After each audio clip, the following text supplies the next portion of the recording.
Well, yes, I'm telling them. I will tell them. Oh, hello everyone. Sorry, no time for a big introduction today, as Zil has already pressed the button on the randomizer, and it's... Well, yes, I am going to tell them. I will tell them. Will you just shut up? And it's... Yes, Zil says to tell you that it's Thunderbirds, Edge of Impact. Right, and also that you all smell. Oh, no, that's what Zil... No, that's what Zil says.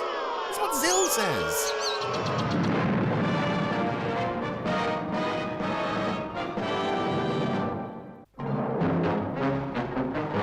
So, welcome back to Thunderbirds on the Randomiser, and welcome to the episode, I think this is probably, if you were going to give an award for episode title that... Proceed with attack on installation 1. That basically means nothing, I'm sure this episode would take the top spot. It sounds so cool, Edge of Impact, until you actually really sort of stop and think about it, and... you know, it's not... you know, there is an impact. I'm not quite sure what the specific edge involved with that is, but my goodness does it sound cool. And this is a very, very cool episode if you like... Especially if you like aircraft. We're opening in unnamed Countrystan, where this fighter jet is going through its paces, about to attack... Well... It's new footage of a boat, which suddenly becomes stock footage from an episode of Stingray, Star of the East, I think. As our title comes up, this captain looks at his, he's blown up a small installation, a sort of small power plant thingy, and watching from a nearby bunker are General Braun. That will do. Return to base. And the Hood. Well, now are you convinced? General, I am beside myself with admiration. It is the most... I always thought that was a very un-Hood-like line. I'm beside myself. I'm so excited. Master of the land and sea as well. What about the air? Arrow. Red Arrow. What is that? Surely no aircraft is superior to what you have just shown me. Yes. In speed alone, the Red Arrow can outmaneuver us. I want you to do something for me. A little favor, for which I shall repay you generously. And I love that at the mention of money, the Hood's eyes light up. All rivals must be removed from my path. Do you follow me? Perfectly, General. Perfectly. Very well. All prototypes of Red Arrow will be destroyed. I think that's the only time the Hood's eyes light up, when he's with another person, and he's not using them to hypnotize somebody. Perfectly. The Red Arrow is doomed. I think that's a lovely touch that they might just light up when he gets excited. It's probably why he doesn't go out in public very often. Anyway, over at the London airport... All personnel to clear test area 20. It's our old friend, Commander Norman. Security conditions will be operating throughout test procedure, and I want airport activity to be reduced to an absolute minimum. Yes, we're now at London Airport. This is the same London Airport as seen in Trapped in the Sky and Operation Crash Dive and later episodes. Is now operating. For some reason, this civilian airport is being used to test a military aircraft. Begin the photographic alert procedure. Yes, sir. Again, being worried about people taking photographs of things. Yeah, why would you shut down a civilian airport to test a military jet? Wouldn't you do that out of a military airbase? Okay, get the hangar cleared and give me the pilot.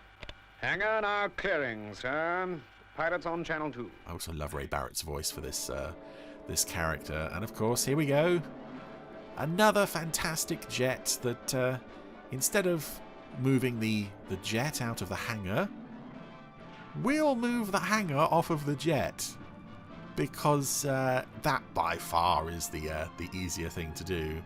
It doesn't make any sense, but it's glorious. I love when they do things like that, especially considering that the Red Arrow that is ultimately revealed is quite a small jet.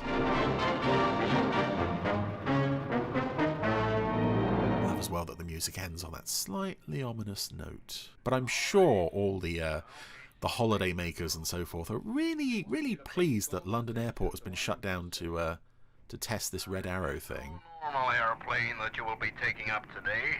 I want all flying instructions carried out to the letter and no more. Is that clear? Yes, sir. All right, then. This is a pilot named Race. Take off and climb to 6,000 feet.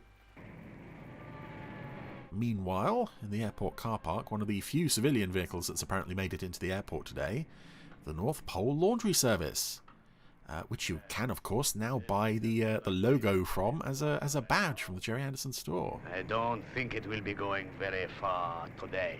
Ah, that's it. The hood, in disguise as a laundry guy. Well, here we go. Good luck, sir. Thanks, Norman. And that's the first time I think Commander Norman is named on screen. It's also the first time he's appeared on the Randomiser, in an episode at least. So that's very exciting. That's it, Race. Good luck.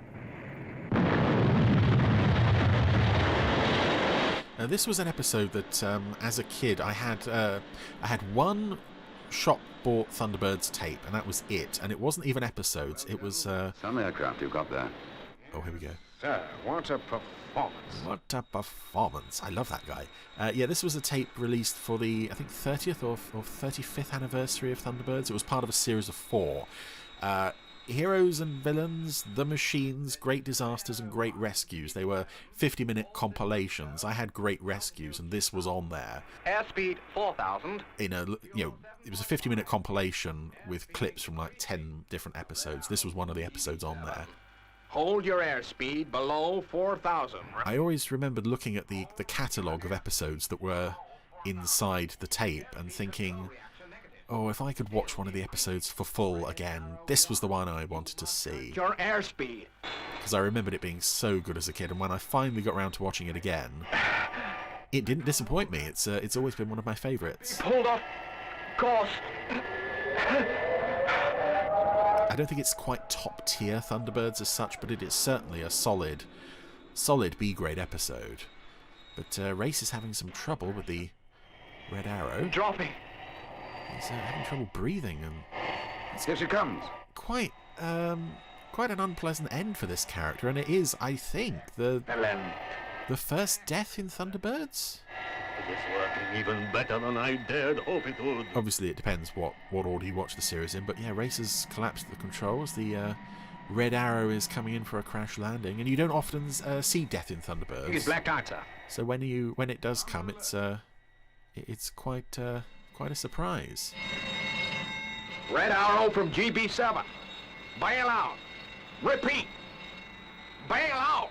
It's not a surprise to Commander Norman, of course, because, this is his airfield. If, just disasters are part of the normal day for him. And, I love those emergency vehicles tearing across the place. Yeah, it's quite strange to think that having done the Randomiser for, 3 years, this is our first visit to London Airport. Well, proper at least. It may have appeared in stock footage. She's going to crash.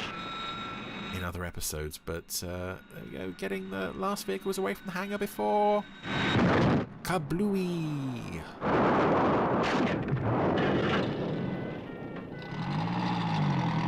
Nice crash zoom on the face of Colonel Casey, and Race is dead. Oh, what went wrong?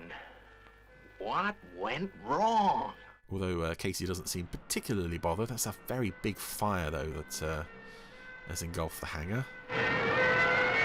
Possibly quite a bit too big for the tiny fire engine that it's arrived to take care of the problem. Anyway. It's breakfast time on Tracy Island. There's that newspaper that appeared in Joe 90 quite a bit. Red Arrow test flight tragedy, Colonel Casey to be replaced. This is the episode it comes from. Red Arrow. Colonel Tim Casey says that in spite of the crash, testing would continue, though he would no longer be super... The Tracys are having a breakfast of Kellogg's Open Flakes. They've taken a cornflakes packet and replaced the C with an O and the R with a B. In the early days of space travel? That's right. Looks like he's got quite a problem on his hands. Gosh, you'd think they could eliminate all fault conditions before takeoff was attempted. Well, don't... Yeah. Red Arrow is powered by twin rockets, and that's still a pretty new field, Yeah. It's not like Tim Casey to test a new project and make a slip. Yeah, you'd think they'd put stuff out there and it wouldn't break. Sabotage. What makes you think that, Father? Because, how often has It's a mighty powerful weapon. a new vehicle been tested on this show and it's completely fallen apart the first time it's been tried out? It's very rare. Anyway, over at the Hood's pad, that's an unusual shot of the temple. delicious feast, my friend. The Hood actually has company for once. He's entertaining. It suited your mood of celebration. Yes. He's laid on a massive feast for his friend General Bronn. Fine. You have indeed served me well. Presumably he doesn't have a cook. He's laid this on all by himself, unless he's ordered takeout. Was forgetting. The General's brought a nice treasure chest for the Hood. Again, his eyes light up because he's getting excited, but no, we can't have that. Soon, Red Arrow 2 goes out on test. It too must fail. It will. It will. Good. Then when the entire Red Arrow project is abandoned, this casket will be yours. You must not fail me in this. My own aircraft must not be superseded. I will not fail you, General. My country of wherever the heck it is I live must not be jeopardized because, I don't know. We've got big plans for wherever it is that General Bronn lives. There's something approaching the island. Seems to be traveling at This is Brains's lab. Well, one of Brains's labs. A distance away. I assume it's a lab because there's equipment around the place, sciencey stuff, but there's also Brayman making his second appearance in the series, just standing there completely immobile. Rescue setup that we've got. Of course not. And of course, in original broadcast order, this was broadcast before Sun Probe, so it was broadcast before I Brayman was just even thought that with you and introduced. the General being buddies in the early days, you might have talked it over with him. You and he were buddies, weren't you? Hold it, boys. Something's up. Ooh. We're not expecting visitors, are we, Father? I don't think so. Unless it's some more of Tintin's admirers. More continuity that again doesn't make sense the way if you watched this on original broadcast order, this would have been shown before End of the Road when Eddie Hausman was around. Approaching on high altitude flight path 408, Mr. Tracy. Okay then, Brains. Keep tabs on it. 408. Okay, Mr. Tracy. Well, that's not a commercial 408. flight path. Well, that's not a commercial flight path. Oh, it is quite worrying that, I remember lines from these shows, that's fine, but I remember really unlikely lines to remember. Yeah. And what's that? Operation Cover-Up, yay! I like that it's sort of not a joke, but it's a kind of, don't forget to do the thing. So who's this aboard the Skyhawk or Skylark? I can't make out the writing. Oh, now I can, Skyhawk. Little yellow plane thingy. The island of Moila, he's heading straight for our base. The island of Moila. Again, that's the only, I think, reference to there being other islands around Tracy Island. In the books and the comics sort of expanded universe, International Rescue had the Mateo Island, which was a sort of engineering base and storage facility that they would use to repair vehicles if needed. But, this is all looking, well, I like the way they're presenting this as a possible attack on Tracy Island, were it not for the fact that you can clearly see that it's Tim Casey being flown by a pilot who's wearing a similar uniform to Race. So we know it's not really going to be an attack. Plane wasn't dropping a missile, it was just unfurling a banner saying, "Greetings, Jeff Tracy." Because the first thing that the Colonel Casey did after poor old Race's funeral, well, whatever passed for a funeral, he went off and had this banner made. Bless.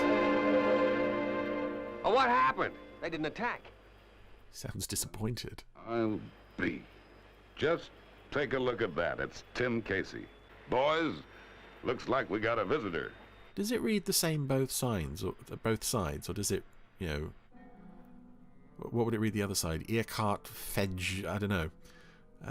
Anyway, having had the Red Arrow, which again is a real-world display team, we're now heading over to another real-world thing, a BT Tower, British Telecommunication Tower, and there's the Hood at the base of the tower, looking, well, some people have said it does look like he's having a tinkle before getting on with his latest evil plan, but he is in fact attaching another homing device to the tower.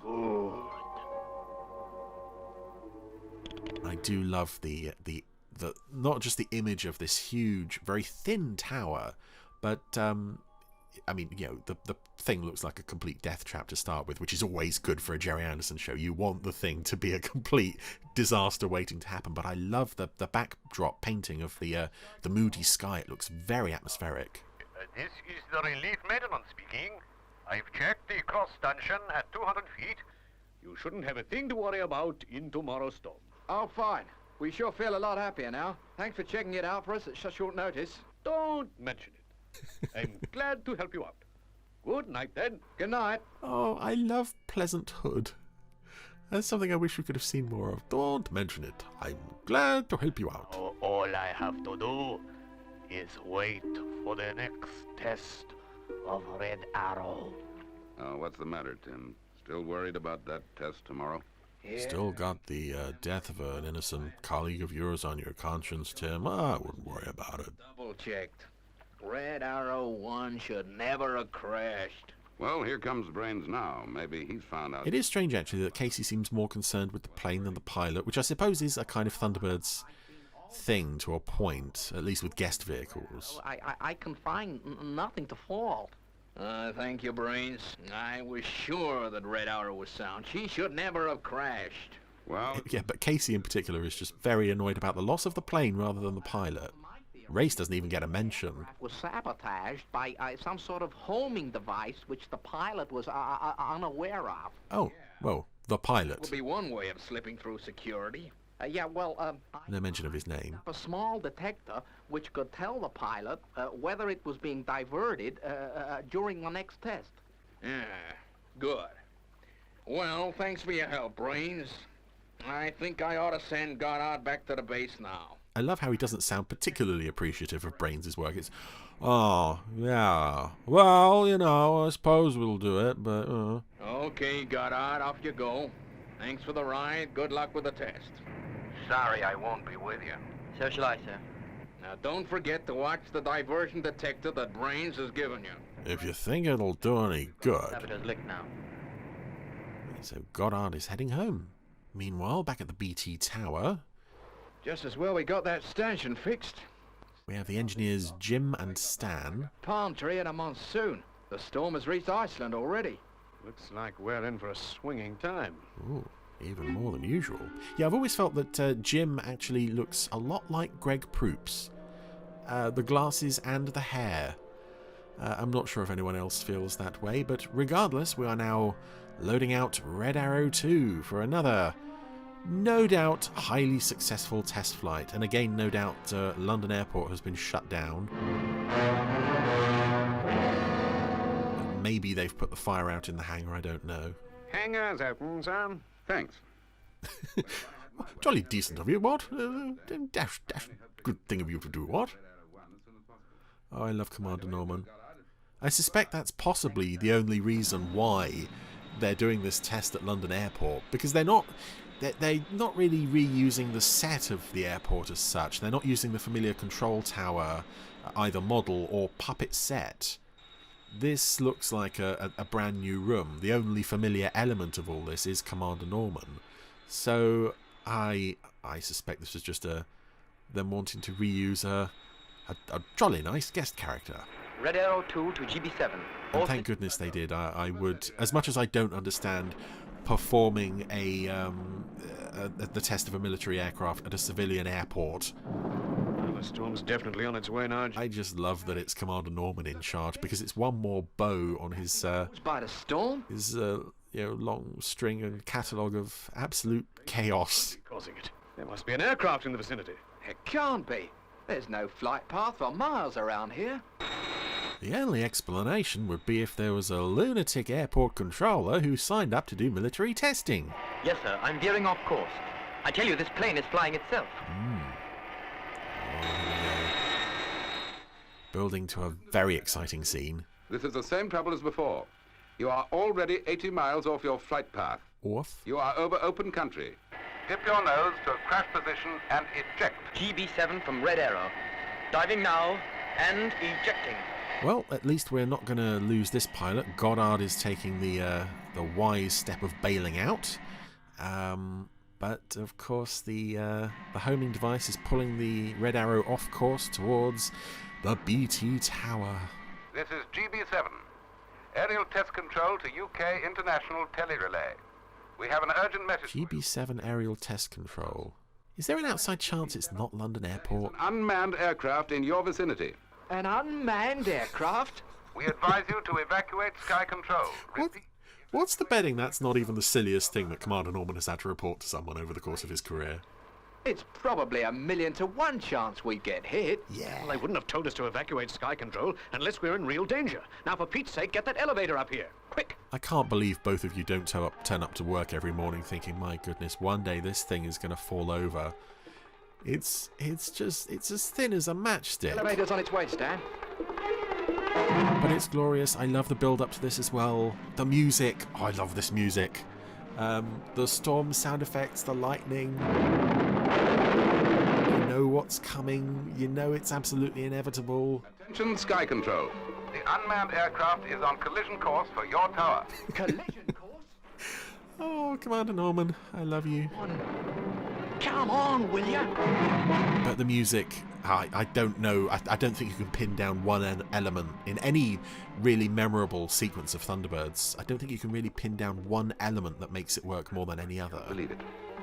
Whatever it is that's drawing the Red Arrow off course must have fantastic power. But without this music, oh. Two has landed safely, sir. And despite what I said, that was actually a shot of the regular London Airport tower. So this test is being conducted from the same building as the main control room. Force. Where's that elevator? It's too late. Here she comes. Hang on. Oh dear. That's it. There's the impact. I mean, it was on one side of the tower. Does that count as the edge? I don't know. But it's a very cool title and a very cool image. Although not so much for the guys inside, because the thing is now swaying. Jim, this place is going to go over any minute. We're trapped. And considering these two are fairly underdeveloped characters, I mean in terms of Thunderbirds guest characters, we haven't spent much time with them. I do like both of them. I am concerned for their plight, which doesn't always happen. Positive, sir. The diversion detector was registering definite interference.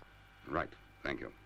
I only hope they'll accept it as evidence at the inquiry. Oh, I'm sure they always accept your evidence for every disaster you've ever had. How did Goddard get back to the tower so quickly? We do. We could never get them out of there.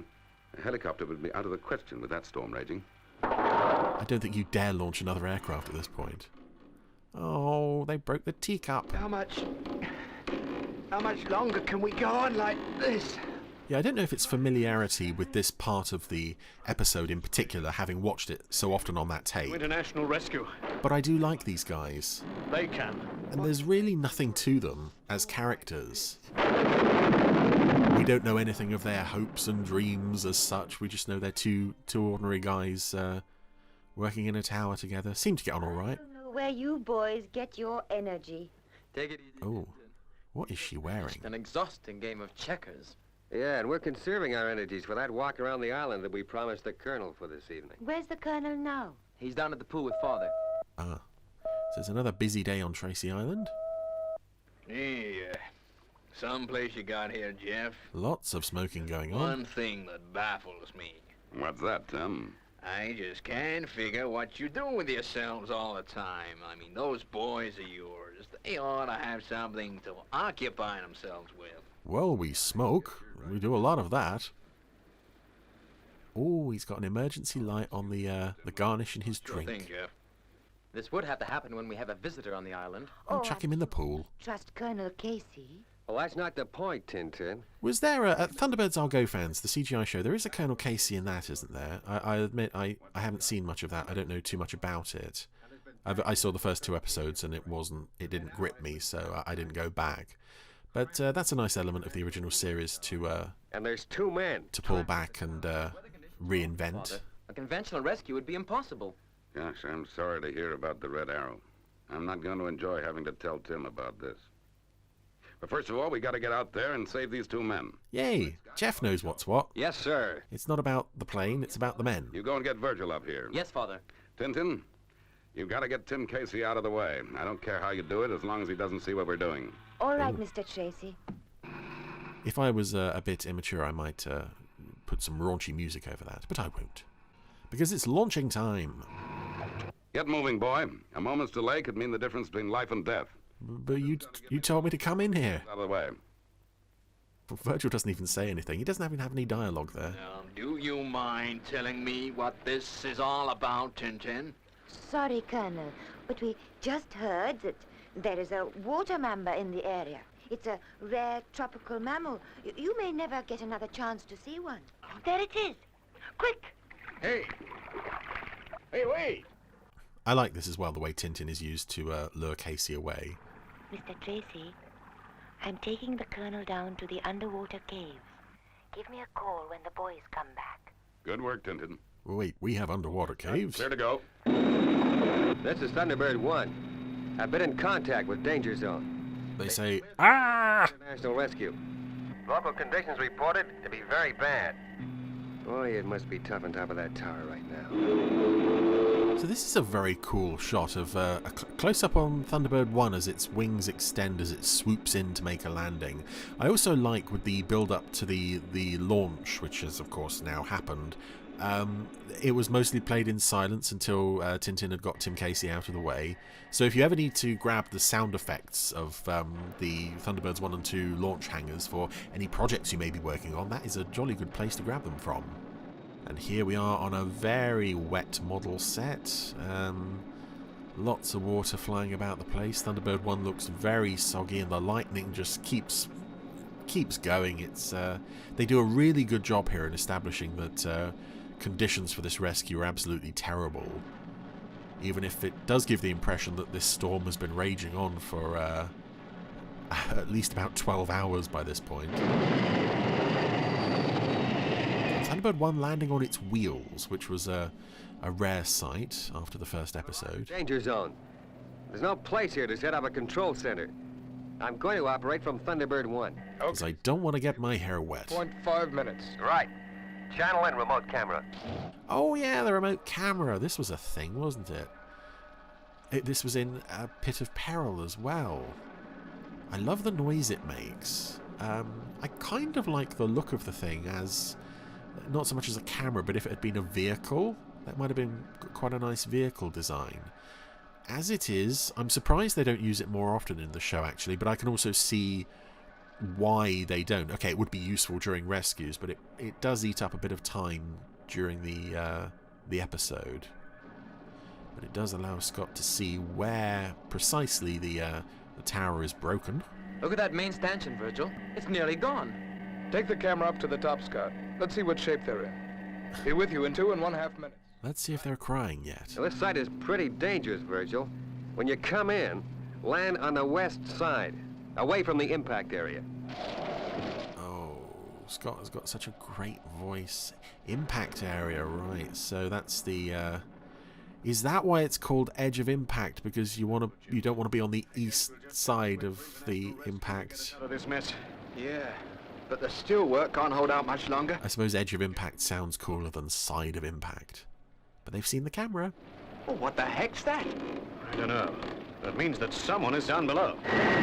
Despite what Scott said actually about landing, it doesn't really seem like there's a particularly safe place to do so because, like I said, it's a very tall tower. It could topple in any direction. But it is one of those structures, as with the London car view, where you look at them and think, who signed off on the design and construction of this thing? It's just beautiful. It would only be in the Anderson universe that you'd find something as insane as this. I hope. Nice landing, Virgil. Hey, make it snappy now. This thing isn't going to last much longer. As I said, I'm afraid of getting my hair wet, so you do the work. I'll stay here and direct you.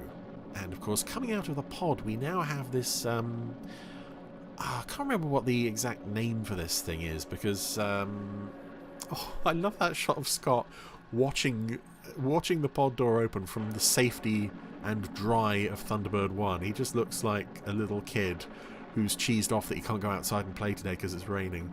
Yeah, here comes the mortar cannon thingy, which had also been seen as the cutting machine in 30 Minutes Afternoon. To be honest, I'm not sure if it's meant to be the same vehicle with a, where they've just removed and mounted a different attachment, or if it is meant to be a different vehicle entirely. It's definitely the same model, more or less, with Alan at the controls this time. And the tower has almost run out of bits to fall off it. Interestingly, on the model shot, the little figure of Virgil is wearing his uniform, but the puppet is wearing a raincoat. I'll get the camera up there. Another of the secondary stanchions gave way. Now make it quick as possible. I'm still not going out there. And there is, I think, a continuity error coming up where Alan asks much longer, Jim. Virgil if he's okay before anything's actually happened to him. Or we'll be down there beside them, in bits. Ooh, that's an image. Are they gonna get up here, Jim? Are you okay, Virgil? Yeah. Nothing's happened to me yet, but I'm fine. 7-8. Yeah, there's some debris scattered around Virgil there. 7-8. But as yet, we haven't seen the debris fall on him. Wind velocity, force 8. Check. Okay, I Scott. also wonder in scenes like this, and I think I've said this in Stingray as well, when puppets are in the water, just how well protected they were against the water, if it was potentially damaging to them at all. That to attempt a rescue. They can't just leave us up here. They've got to try something to get us down. International rescue. All systems go. Good luck. Rescue, go! Yay! Shoot things at the tower.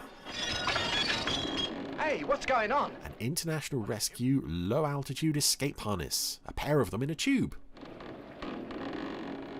And it's nice to see international rescue having equipment like this that isn't reserved for themselves. Because basically these guys ultimately have to save themselves. They've been given the gear.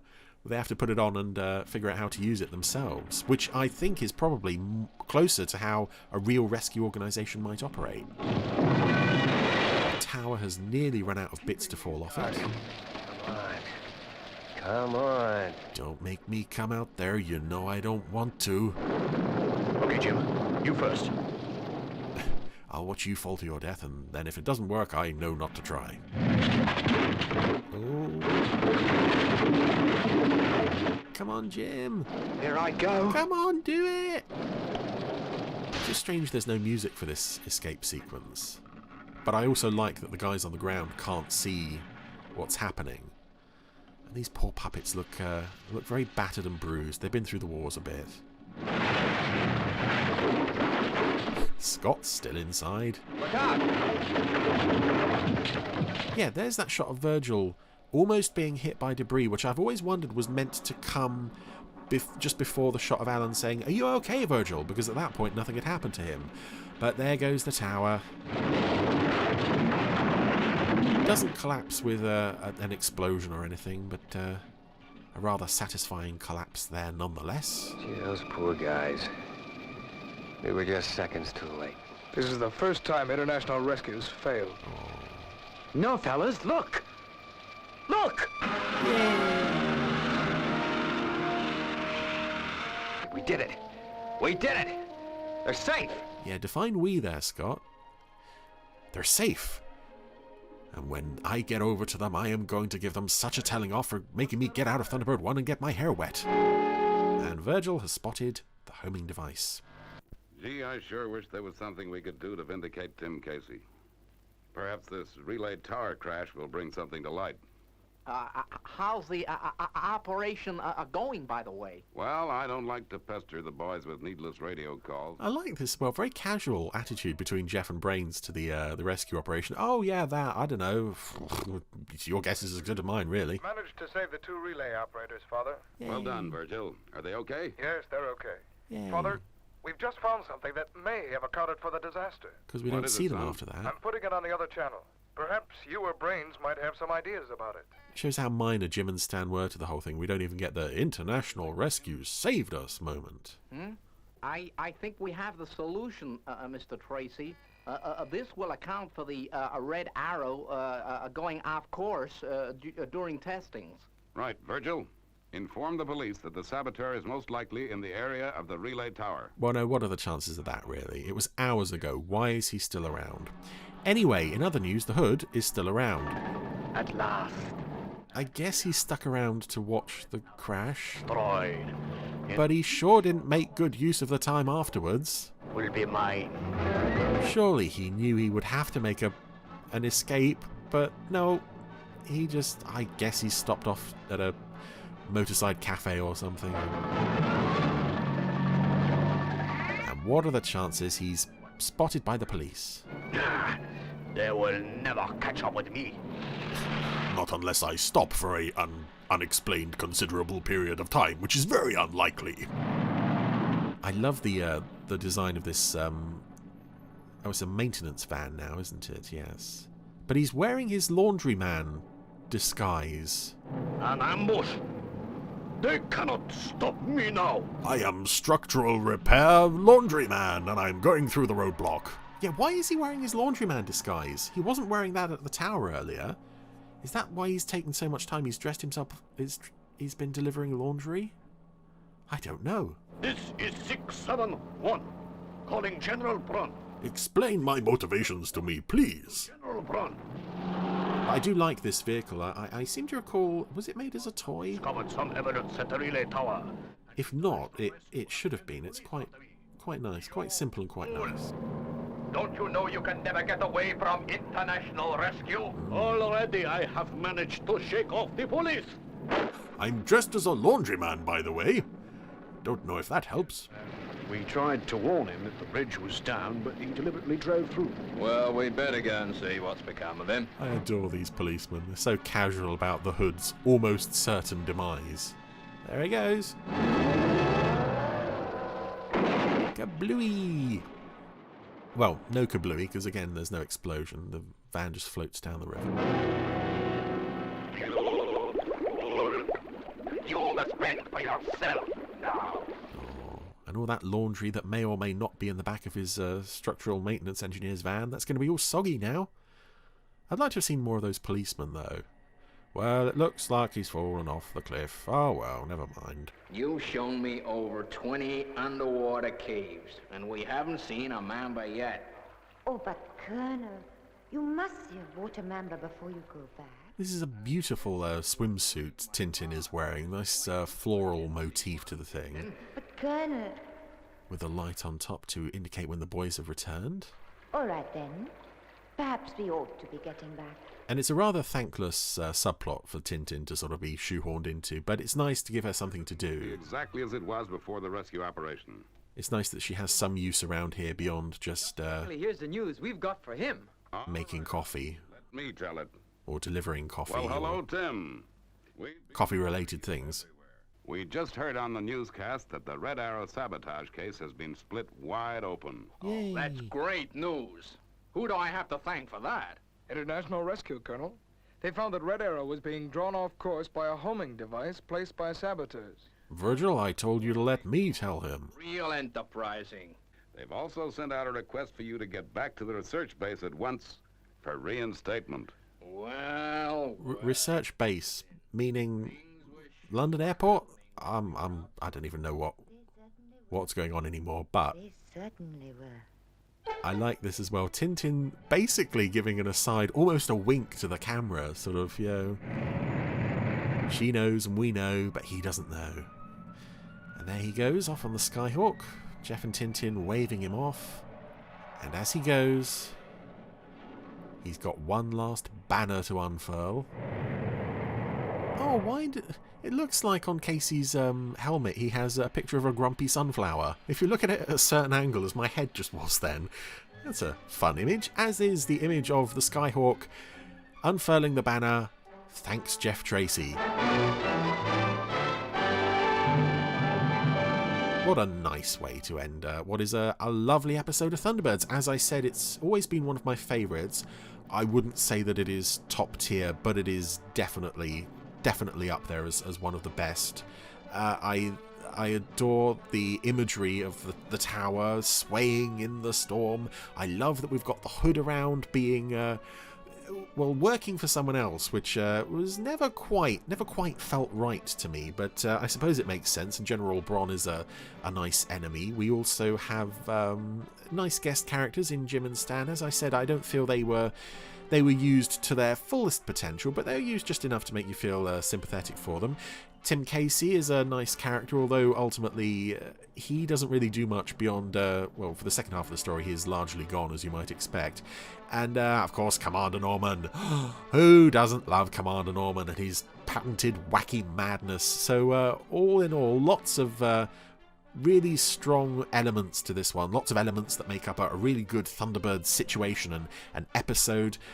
Not perhaps the greatest rescue, despite what my tape claimed, but certainly a lovely disaster, a lovely rescue scenario that is realised very effectively and very enjoyably.